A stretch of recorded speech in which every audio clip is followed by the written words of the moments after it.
Hello दोस्तों, नमस्कार। मैं अरविंद कुमार आप सभी का स्वागत करता हूं आपके अपने यूट्यूब चैनल अरविंद कुमार गुरुजी में।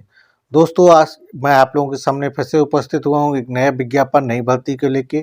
ठीक है, आज का ये विज्ञापन बहुत खास होने वाला है। ठीक है, ये इसमें जो है ग्रेजुएशन तक की योग्यता मांगी गई है। ठीक है, ये विज्ञापन इसलिए क्यों खास होने वाला है क्योंकि ये उत्तर प्रदेश सरकार के द्वारा निकाला गया है। ठीक है, इसमें जो है मुख्यमंत्री युवा उद्यमी विकास अभियान मुख्यमंत्री के द्वारा एक योजना लॉन्च की गई है। ठीक है, तो उसी में जो है भर्ती होने जा रही है। ठीक है, हर जिले में जिला स्तर पे 2-2 लोगों को अपॉइंट किया जाएगा। इन टोटल 150 लोगों को अपॉइंट करा जाएगा। साथ में 10 लोग जो इनके मिशन कार्यालय जो हेड ऑफिस होगा वहाँ पे अपॉइंट किया जाएगा, जो कि लखनऊ में होगा।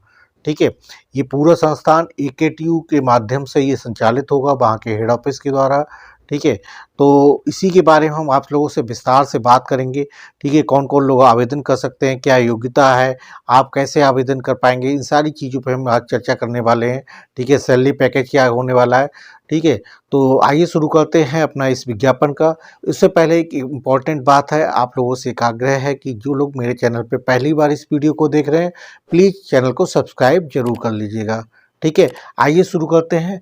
ये देखिए, मुख्यमंत्री युवा उद्यमी विकास अभियान सूक्ष्म लघु एवं मध्यम उद्यमों की स्थापना को गति प्रदान करने के लिए विभिन्न सेक्टर्स में प्रशिक्षित कुशल कामगारों एवं कारीगरों को स्वरोजगार से जोड़ने के लिए। ठीक है, मुख्यमंत्री युवा उद्यमी विकास अभियान के तहत सीएम युवा को जो है युवा की जो है भर्ती की जानी है। ठीक है, इसके अंतर्गत प्रत्येक साल में जो है 1 लाख से ज़्यादा नई सूक्ष्म इकाइयों को स्थापित की जाएंगी और इस अभियान को सफल बनाने के उद्देश्य से जनपद एवं राज्य स्तर पर जिला कार्यक्रम प्रबंधन इकाई तथा राज्य कार्यक्रम प्रबंधन इकाई का संगठन बनाकर कार्यों को संपादित किया जाएगा। ठीक है, जिला उद्योग केंद्रों एवं मिशन कार्यालय में नियोजन की विभाग की भांति कुल 160, प्रत्येक जनपद में 2-2 तथा मिशन कार्यालय में 10 मुख्यमंत्री युवा फैलो को रखा जाएगा। ठीक है, तो इस तरह इनका टोटल जो है 160 पदों का विज्ञापन जारी किया गया है। जो युवा फेलो हैं उनका काम क्या होगा कि आपको जो है फील्ड में भ्रमण करना होगा अपने ज़िले में, जिस ज़िले में आपको अपॉइंट किया जाएगा उन लोगों से संपर्क करना होगा जो एमएसएमई के तहत जो है कोई लोन लेना चाह रहा है या कोई फैक्ट्री एस्टेब्लिशमेंट करना चाह रहे हैं। ठीक है, तो उनके जो है उस प्रक्रिया को सुगम बनाने के लिए आपको सहयोग करना होगा कि उनकी फाइल को आगे प्रोसेस किया जाए, आगे उसको पास कराना। ठीक है, बैंकों के साथ कोऑर्डिनेट करके उनको फाइनेंस करवाना, इन सारी चीज़ों को आपको कार्य करना है। ठीक है, तो इसमें इसका जो आगे का जो लक्ष्य है सरकार के द्वारा कि अगले 1 साल में प्रत्येक साल जो है 1 लाख जो है एमएसएमई को एस्टेब्लिशमेंट करना है कि पूरे स्टेट में। ठीक है, अगले तो इनका जो बेसिकली आपको जो काम करना है, जो 21 से 40 साल के जैसे युवा जिन्होंने 8वीं पास कर रखा हो तथा कौशल विकास वगैरह में प्रशिक्षण ले रखा हो। ठीक है, और मुख्यमंत्री युवा उद्यमी विकास अभियान के अंतर्गत बैंकों के ऋण के माध्यम से प्रत्येक वर्ष 1 लाख युवाओं को स्वरोजगार के अवसर सुलभ कराते हुए 10 वर्षों में 10 लाख युवाओं को स्वरोजगार से जोड़ा जाएगा। ठीक है, इस अभियान के क्रियान्वयन के लिए समस्त चरणों पर व्यापक प्रचार प्रसार तथा लाभार्थियों को चयन बैंकों को समन्वय करते हुए उनको जो फाइनेंशियल हेल्प है वो लाभार्थियों को उपलब्ध कराना होगा। सीएम युवा फेलो की महत्वपूर्ण भूमिका होगी। ठीक है, सीएम युवा फेलो को 10 वर्षीय कार्यक्रम हेतु चयनित किया जाएगा। इनका जो पीरियड होने वाला है वो 10 साल का पीरियड होने वाला है पहली बार। ठीक है, लेकिन कॉन्ट्रैक्ट पीरियड जो है 1 साल 1-1 साल का आपका रिन्यू होगा। ठीक है, इस अवधि में पूर्णकालिक रूप से काम कार्य कर सकेंगे और किसी भी रोजगार, सेवा या अध्ययन में भाग नहीं ले सकेंगे। तो पूर्णकालिक रूप से आपको इसमें सेवा प्रोवाइड करनी है। ठीक है, सरकार का जो अभी लक्ष्य है कि अगले मतलब जो आने वाले 10 सालों के अंतर्गत जो है प्रत्येक साल जो है 1 लाख जो स्वरोजगार से लोगों को जोड़ा जाए। आने वाले 10 सालों में 10 लाख युवाओं को जो है स्वरोजगार से जोड़ने का लक्ष्य है। ठीक है, उसी लक्ष्य को प्राप्त करने के लिए लोगों को क्या होता है कि जैसे लोन के लेने जाते हैं, कोई प्रोजेक्ट फाइल पास नहीं होती है, प्रोजेक्ट फाइल पास हो गई तो फिर पता लगा उसको बैंक फाइनेंस नहीं करती है। तो आपका काम होगा कि उन लोगों के लिए सुविधा प्रोवाइड करना, बीच में मीडिएटर का काम करना होगा, उनकी फाइल में जो भी कमियां होंगी उनको सुधार करना, उनको बताना कि कैसे आप अपनी फाइल को बनाएं, तैयार करें जिससे कि वो आपके पास हो पाए, जो भी डॉक्यूमेंट की कमी होगी उन डॉक्यूमेंट के बारे में बताना कि आप अपने ये डॉक्यूमेंट आप ऐसे पूरा करिए, ठीक है। उसके बाद उसको बैंक के माध्यम के द्वारा उनको ऋण प्रोवाइड करने के लिए जो भी सहूलियतें आप उपलब्ध करा सकते हैं, वो सहूलियतें उनको उपलब्ध करानी होंगी। तो इसी तरह का आपको काम उनके साथ कोऑर्डिनेशन करना होगा, मतलब गवर्नमेंट बॉडी और जो स्वरोजगार के तहत अपना व्यवसाय करना चाहते हैं, तो उनके बीच में आपको एक कड़ी के रूप में कार्य करने का मौका मिलेगा, ठीक है। तो ये पूरा 10 साल का अभी इनका जो मिशन का कार्यक्रम है कि अगले 10 साल तक ये कार्य करना है। तो ये मान के चलिए अगला 10 साल तक आपको सीएम युवा फेलोशिप के अंतर्गत रोजगार मिलने वाला है। और हो सकता है कि आने वाले समय में अगर ये योजना अगर अच्छी रही तो उसका टाइम पीरियड भी बढ़ाया जा सकता है, ठीक है। अब चलिए शुरू करते हैं इसकी एलिजिबिलिटी, कौन-कौन से लोग इसमें जो है आवेदन कर सकते हैं। तो एलिजिबिलिटी की बात करते हैं, सबसे पहले तो एज कितनी होनी चाहिए, 21 से 40 साल। मतलब जो लोग इसके पद सीएम युवा फेलोशिप के अंतर्गत जो है आवेदन करना चाहते हैं, तो 21 से 40 साल इसके अंतर्गत एज होनी चाहिए। ये एज की गणना जो है 1/1/2025 को की जाएगी। इसमें देखिए रिजर्वेशन कोई नहीं दिया गया है, रिजर्वेशन का किसी तरह का लाभ नहीं किया है। सबके लिए 21 से 40 साल ही है, चाहे वो ओबीसी का हो, एससी का हो, एसटी का हो या सामान्य कैटेगरी का हो, ठीक है। सबके लिए मैक्सिमम एज 40 साल ही है। डोमिसाइल की बात करते हैं तो यूपी का मूल निवासी होना चाहिए, सबसे पहली कंडीशन है। आवेदन के लिए कोई भी शुल्क नहीं है, ठीक है। किसी भी कैटेगरी के हो, आपका कोई भी आवेदन शुल्क नहीं देना पड़ेगा आपको, ठीक है। क्वालिफिकेशन की बात करते हैं तो 60% अंकों के साथ आपने सिंपल ग्रेजुएशन किया हो, यानी कि आपने बीए कर रखा हो, बीएससी कर रखा हो, बीटेक कर रखा हो, ठीक है, या बीई कर रखा है, बीबीए कर रखा है। तो इस तरह के कोई भी अगर आपने कोर्स कर रखा है तो आप इसके लिए आवेदन कर सकते हैं, आप एलिजिबल है। कंडीशन ये है कि 60% अंक होने चाहिए, ठीक है।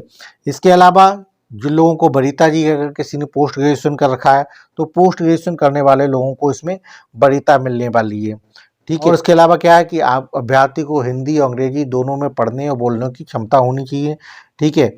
अगर किसी ने एमए कर रखा है, एमएससी कर रखा है या एमटेक कर रखा है, एमबीए कर रखा है, ठीक है, तो ऐसे लोगों को इसमें जो है वरीयता दी जाएगी, ठीक। इसके अलावा अभ्यर्थी को कंप्यूटर संचालन का भी ज्ञान होना चाहिए, टाइपिंग का ज्ञान होना चाहिए, एमएस वर्ड या एमएस एक्सेल में पीपीटी वगैरह बनाने का जो है पूरा मतलब नॉलेज होनी चाहिए, ठीक है। आईटी एप्लीकेशन या डेटा लेने से संबंधित अगर कोई कार्य करने का अनुभव है तो उसे ये प्रीफर किया जाएगा, उसको वरीयता दी जाएगी, ठीक है।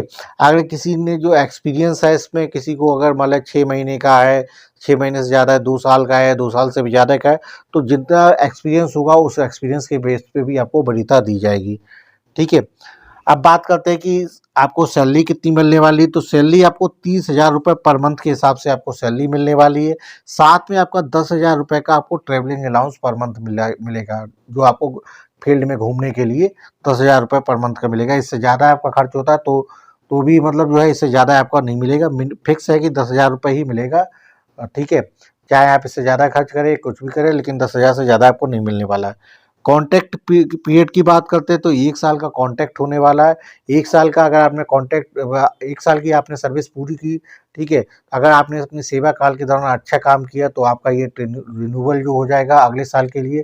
तो इस तरह साल दर साल आपका रिन्यूअल होता रहेगा अगले आने वाले 10 सालों तक, ठीक है। जहाँ तक बात करते हैं छुट्टी की, तो आप साल में 12 सीएल की भी प्रोविज़न है कि आप पूरे साल में 12 सीएल ले सकते हो। एक साथ मैक्सिमम 5 सीएल की आवेदन कर सकते हो, ठीक है। मैं ले सकते हो, अगर ज़रूरत पड़ती है आपको किसी भी समय अगर कोई दिक्कत होती है तो आप मैक्सिमम जो है एक साथ 5 सीएल को आप आवेदन कर सकते हो, लेकिन इसका अप्रूवल आपको अपने हेड ऑफिस से लेना पड़ा करेगा, ठीक है। इसके बाद बात करते हैं वर्किंग आवर्स की।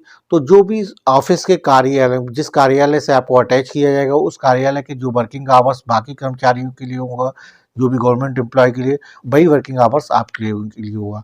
तो देखिए जॉब जरूर मतलब प्राइवेट रहेगी, कॉन्ट्रेक्चुअल बेसिस पर रहेगी, लेकिन वर्किंग आवर्स के बेनिफिट वही मिलेंगे जो सरकारी कर्मचारियों को होने वाले हैं, ठीक है। सिलेक्शन कैसे होना है, तो सिलेक्शन के लिए आपको सबसे पहले क्या करना होगा, आवेदन करना होगा। आवेदन करने के लिए आपको cmyuvafellow.org की वेबसाइट, जो आपको स्क्रीन पे दिख रही होगी, इस वेबसाइट पे जाके आपको सबसे पहले अपना फॉर्म को ऑनलाइन आवेदन करना होगा, ठीक है। ऑनलाइन आवेदन करने के बाद आपको जो है भारांक दिए जाएंगे, बाद आपकी मेरिट बनाई जाएगी। मेरिट इसमें किसी परसेंटेज के बेसिस पे नहीं बनाई जाएगी, इसमें भारांक दिए जाएंगे आपको। भारांक के लिए आप देखिए टेबल आपकी स्क्रीन पे दिख रही है। इसमें आपको क्या है, अगर आपने ग्रेजुएशन कर रखा है इकोनॉमिक्स से, मैथ से, स्टैटिक्स से, ठीक है, कॉमर्स से या साइकोलॉजी से, तो आपको जो है 10 नंबर आपको दिए जाएंगे। अगर आपने ग्रेजुएशन बी कर रखा है या बीटेक कर रखा है किसी विषय से, ठीक है, तो आपको 25 नंबर मिलने वाले हैं। अगर आपने ग्रेजुएशन में बीटेक सीएस आईटी से या बीसीए डेटा एनालिसिस या बीबीए कर रखा है, तो आपको 30 नंबर मिलने वाले हैं। ठीक है। अगर आपने पोस्ट ग्रेजुएशन कर रखा है किसी विषय में, तो 15 अतिरिक्त नंबर मिलेंगे।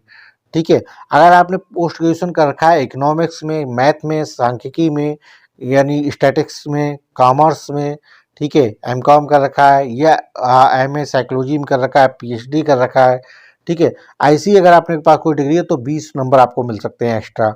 ठीक है। स्नातकोत्तर में यानी पोस्ट ग्रेजुएशन में आपने एमटेक कर रखा है या मास्टर ऑफ इंजीनियरिंग किसी भी विधा में कर रखा है, किसी भी ट्रेड में कर रखा है, तो आपको 25 नंबर एक्स्ट्रा मिलने वाले हैं। अगर स्नातकोत्तर में आपने यानी पोस्ट ग्रेजुएशन मास्टर डिग्री आपने जो है एमटेक कर रखा है, मास्टर ऑफ इंजीनियरिंग सीएस में कर रखा है या एमसीए कर रखा है या आईटी डेटा एनालिसिस कर रखा है या आपने एमबीए कर रखा है, तो आपको 35 नंबर मिलने वाले हैं। ठीक है। तो मैक्सिमम जो है योग्यता के हिसाब से इनमें जो भी योग्यता होगी उसी हिसाब से मैक्सिमम आपको 35 नंबर मिलेंगे। ठीक है। सबसे ज़्यादा नंबर आपको जिन्होंने एमटेक कर रखा है, एमटेक कर रखा है कंप्यूटर साइंस से, या एमसीए कर रखा है या एमबीए कर रखा है, ठीक है, ऐसे लोगों को सबसे ज़्यादा मार्क्स यानी 35 नंबर मिलने वाले हैं, फुल नंबर। इसके बाद आप बात करते हैं जिनको हिंदी अंग्रेजी की अगर टाइपिंग अगर आपको आती है, तो हिंदी अंग्रेजी की टाइपिंग अगर न्यूनतम 25 शब्द पर मिनट हिंदी की और इंग्लिश की 40 शब्द पर मिनट अंग्रेजी की अगर आती है और उससे संबंधित आपके पास कोई डिप्लोमा या सर्टिफिकेट कोर्स है, तो आपको 10 नंबर इसके लिए मिलेंगे। ठीक है। कंप्यूटर संचालन यानी कंप्यूटर के आपको एमएस वर्ड, एमएस एक्सेल में पीपीटी का काम करना आता हो, डेटा एनालिसिस का काम करना आता हो, ठीक है, आईटी टूल्स के साथ कार्य करने में अगर आपके पास कोई इस तरह का संस्थान के द्वारा प्रमाण पत्र है आपके, तो आपको 15 नंबर उसके मिलने वाले हैं। ठीक है। इसी तरह किसी निजी सार्वजनिक बैंक में या किसी बैंकिंग संस्थान में आपको लाइजनिंग का कार्य करने का अनुभव है, का कोई प्रमाण पत्र है, ठीक है, अगर 6 से 2 महीने 6 से 2 वर्ष का अगर अनुभव का प्रमाण पत्र है तो आपको 10 नंबर मिलने वाले हैं, और 2 वर्ष से अधिक का अगर आपके पास कोई अनुभव का प्रमाण पत्र है तो 15 नंबर मिलने वाले हैं। ठीक है। 35 नंबर पहले हो गए थे और 40 नंबर का ये है। टोटल जो है आपके 75 नंबर का इन 75 नंबर के हिसाब से इसी की मेरिट बनने वाली है। तो इसमें जिनके ज़्यादा नंबर हो उन्हीं लोगों को जो है आपको इंटरव्यू के लिए कॉल की जाएगी। ठीक है। तो जैसे वैकेंसी संख्या 160 है तो इसके 5 गुना लोग यानी 800 लोगों के लिए इंटरव्यू के लिए शॉर्ट लिस्ट किया जाएगा, इंटरव्यू के लिए बुलाया जाएगा। जो इंटरव्यू के जो नंबर होने वाले हैं वो 25 नंबर का आपका इंटरव्यू होने वाला है, यानी 75 नंबर के तो आपके भारांक हो गए और 25 नंबर का आपका इंटरव्यू हो जाएगा। टोटल 100 नंबर के हिसाब से आपकी मेरिट बनने वाली है। तो देखिए इसमें सिलेक्शन के लिए आपको कोई भी रिटन एग्जाम नहीं देना है, सिंपल आपके भारांक जो अपनी योग्यता कर रखी, जो आपके पास योग्यता है या जो सर्टिफिकेट कोर्सेस हैं आपके पास, उनके बेसिस पे आपको ये भारांक मिलने वाले, उन्हीं भारांकों के आधार पर मेरिट बन जाएगी और मेरिट बनने के बाद आपको इंटरव्यू आपका हो जाएगा। ठीक है। इस तरह आपका इसका सिलेक्शन हो जाने वाला है। ठीक है। इस सिलेक्शन के बाद आपका जब देखिए बाद आपको 2 हफ्ते की ट्रेनिंग दी जाएगी, आपको काम सिखाया जाएगा कि आपको क्या-क्या काम रहेगा, आपको कैसे करना है, कैसे कोऑर्डिनेट करना है, किन-किन चीज़ों को आपको ध्यान रखना है, कैसे-कैसे फॉलो करना है, हर चीज़ का स्टेप बाय स्टेप आपको 1-2 हफ्ते का आपको एक ट्रेनिंग प्रोग्राम कंडक्ट कराया जाएगा। ठीक है। ठीक है दोस्तों, तो ये था हमारा आज का विज्ञापन। मुख्यमंत्री युवा उद्यमी विकास अभियान के तहत जो है जिन लोगों को आवेदन करना है, सिंपल ग्रेजुएट या पोस्ट ग्रेजुएशन अगर डिग्री कर रखी है, उन लोगों के लिए गोल्डन अपॉर्चुनिटी है। अगर आपको रिटन एग्जाम नहीं देना है तो इस तरह के फॉर्म को जरूर चुपके से आवेदन कर दीजिएगा। ठीक है। क्या पता आपकी किस्मत अच्छी हो तो आपको एक रोजगार मिल जाए। ठीक, गवर्नमेंट जॉब तो नहीं है, लेकिन बेरोजगारी के दौर में जो भी अपॉर्चुनिटी अगर आपको मिल रही है तो उसको कैश करने में कोई बुराई नहीं है। ठीक है दोस्तों, इससे संबंधित अगर आपके मन में कोई और डाउट हो तो आप कमेंट कर लीजिएगा। ठीक है। बाकी आप वेबसाइट का लिंक हम अपने डिस्क्रिप्शन बॉक्स में दे देंगे, आप जाके वहाँ से अभी लिंक पे क्लिक करके आवेदन कर सकते हैं। ठीक है। आपको कैसी लगी ये जानकारी, इसको कमेंट जरूर करिएगा। अगर आप ये वीडियो मेरे चैनल पर पहली बार देख रहे हैं तो आप लोगों से आग्रह है कि प्लीज़ चैनल को सब्सक्राइब जरूर कर लीजिएगा और भविष्य में कोई भी नोटिफिकेशन आता है तो उसकी जानकारी आप तक जल्द से जल्द मिल सके। ठीक है दोस्तों, फिर मिलेंगे किसी और वीडियो में। तब तक के लिए अपना ख्याल रखिएगा, तैयारी दुरुस्त रखिएगा। Okay, thank you.